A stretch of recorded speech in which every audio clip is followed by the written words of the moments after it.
Hi everyone. In this video I'll be explaining you why you shouldn't use your API secret key in front-end code.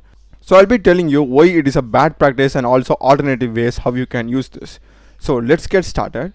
So here I'm having an sample React project, and here I'm using my Gemini AI API secret key. I'm directly hard coding it in the front-end code, and I'm just sending a prompt, and after that I'm just getting the response. Basically that's the code, such a simple project, and this is the output of the project. So if I just click it, it will make an API call to the Gemini AI model, and I'll be getting a response. So I've asked it to generate an essay on global warming.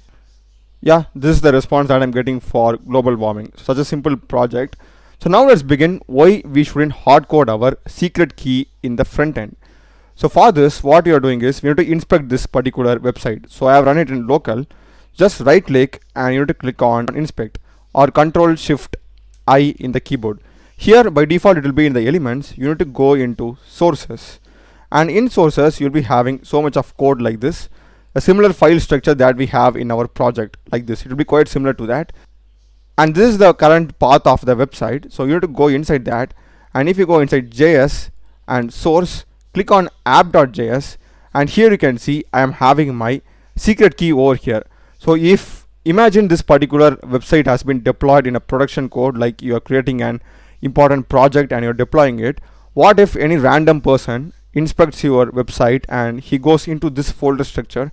He can literally steal your API key, and he can use this API key for his own project or some malpractices, and you will be get charged at the end. So this not only applies for Gemini AI API, I'm saying like whatever may be the secret key. So he can just do this, and this not only appears in our local project. You could say this is a local project, that's the reason why it appears.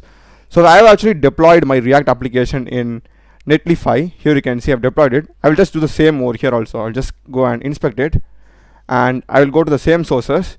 Here you can see I have the deployment over here. I'll open static JS app.js, and I'm having the secret key over here.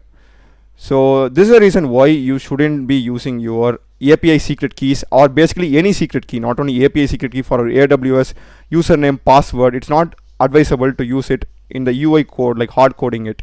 So I would say the better option would be having all this stuff in the backend code, like a Node.js or Spring Boot server side code, so that it doesn't appear in the front end and the user can't see it. So it's always better to have it in a environment variable in the backend code. You could just make an API call to the backend code and use that particular secret key, and it gives you the response, and you can just display the response.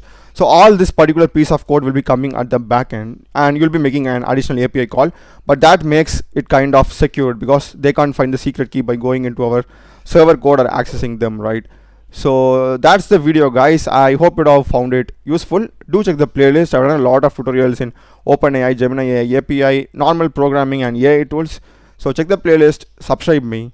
Thanks for watching.